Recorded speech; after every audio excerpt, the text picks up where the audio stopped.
the dynamic we all read about, one child in the business and three children not in the business, Yeah. and a need to divide things up fairly, whatever that means. And so, even getting them to think or talk about the subject is a challenge.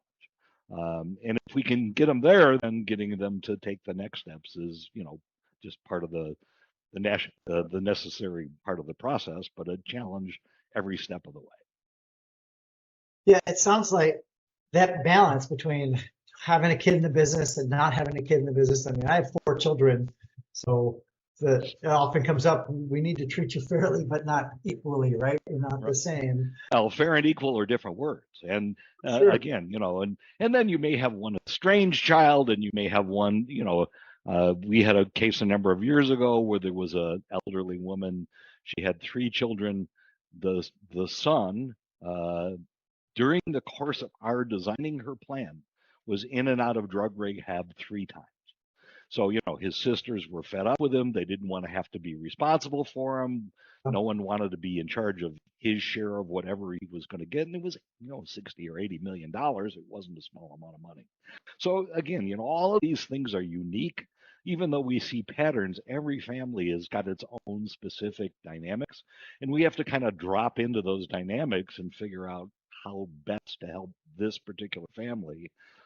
We may use similar solutions, but how we craft those solutions for that family is always unique. Yeah. How do you strike a balance? It's always taken me aback a little bit. I've got one client in particular who's he will never spend all of his money. He knows it. Everybody knows it. Like it's just an impossibility. He lives pretty frugally and has a very large net worth. And yet, when we talk about planning, still concerned about he himself running out of money. And so how do we balance the planning for the future generations with the preserving the wealth and I don't want to give up control now. That's got to be one of the hardest things. Yeah, and it is. And again, with every client, it's a little bit different. I will tell you that the thing that actually kicked me off doing things the way that we do them now, when I started in financial planning, it was the beginning of the computer era and the beginning of running projections for people.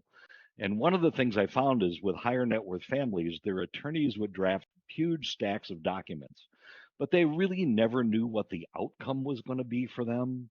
So we do financial modeling and we run projections out to life expectancy and beyond, and we can run those numbers 100,000 different ways. So if we have a client who's got a fear of running out of money, we can run if the earth blows up scenario for them and show them that that's not going to happen. Yeah. Now, is that the answer? Not all the time, but if we give them context that lets them feel a little bit more confident that they can afford to make one irrevocable election, transfer some money away, we're making progress. We try to model the plans, to the ultimate nth degree. If our clients, we need to meet them halfway, that's okay. It's still their money. We always have to remember it's their money.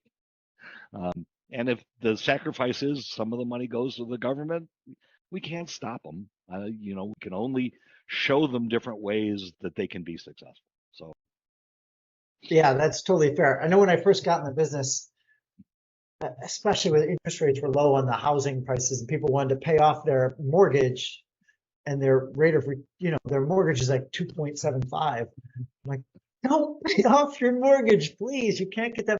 But I can't put a price on what that debt causes them to lose sleep. Yeah, the people don't make logical decisions. They make emotional decisions. Yep. Is it the best economic decision? Probably not. Is it going to help them sleep at night?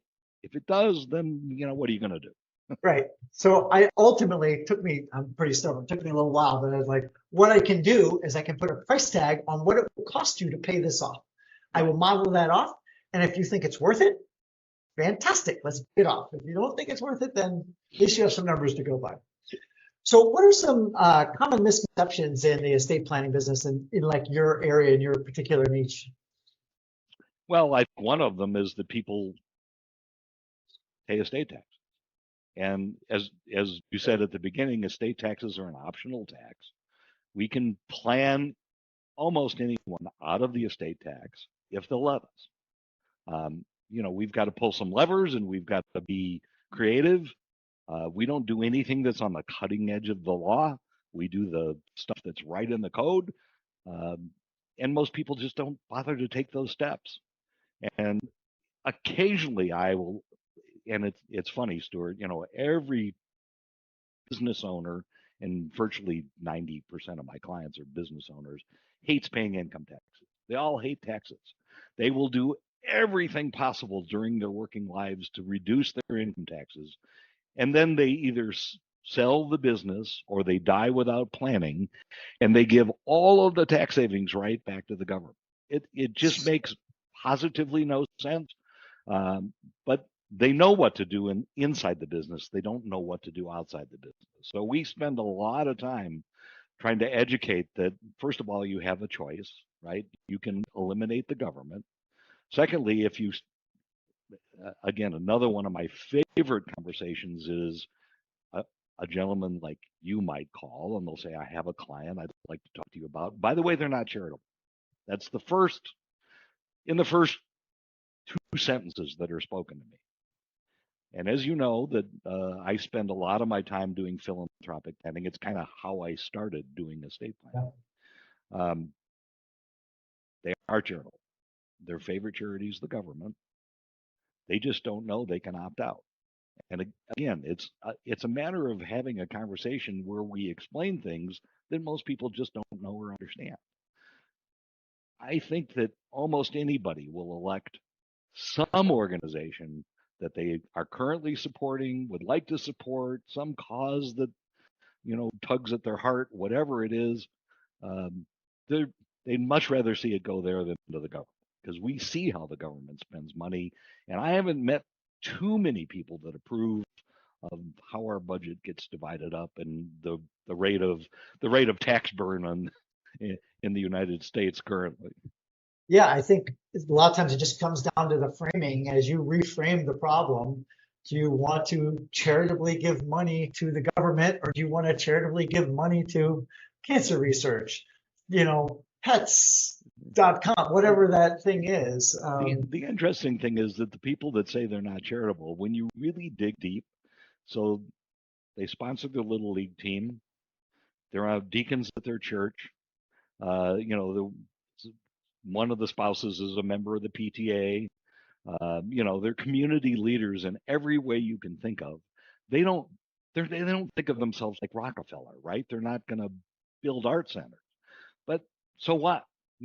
They could sponsor, they could endow the little league team forever. Yeah. I'm sure they'd rather do that. So in the hundreds and hundreds of cases that you talked about, I know there's a lot of options. Can you think of a case study that really sticks out in your mind that is an interesting story to tell? I feel like I put you on the spot there. Yeah, you got the stump meter up here. I think all of the cases we've worked on are pretty interesting. We've had a number of cases where there's a significantly a case just a couple of years ago. We have a sixth generation shareholder of a family owned business. Wow. Very rare to see. The business is his share of the annual dividends, $3 or $4 million a year. And that should continue into the future. But for however the planning has been done for the family up to now, those shares were in his name, in his estate. And we did I don't want to say a masterful job, but we had to construct a structure that would keep the shares for his children and grandchildren without them going through the tax cycle. And so that was a bit of a challenge, because we have a high value asset. He's living on a good part of that money. He doesn't spend a lot of money, but he spends, if you have a $3 million a year income, you get used to a certain lifestyle. Sure. We had to do some very creative planning to preserve those shares for the next generation and still keep his income high. And we've been able to do that. That plan took a couple of years to implement. We did it in, several stages. But every one of them is kind of like they're gigantic puzzles to me. I always kind of think about, what would I do? How would I get this result? What tools would I use? And then it, how do I apply assets to those tools to get the outcomes I want? Yeah, so interesting. So you mentioned charity. Obviously, that's the first kind of go-to on how to reduce your taxes. Life insurance is another tool. Can you talk about that role and what happens if somebody can't get insured? Well, if somebody can't get insured, we have to use solutions somehow to either get assets that are liquid before death, or to get them out of the estate so they don't cause that problem. Often there's some member of the family we can get insurance on, or there's at some level we can get insurance on someone. We have a case right now. In fact, I think it's coming up to bat on Friday, where the major asset owner is already in his 80s. And his estate is quite significant. He's too old to get insurance. It's not going to work. But he's got a significant other who's quite a bit younger.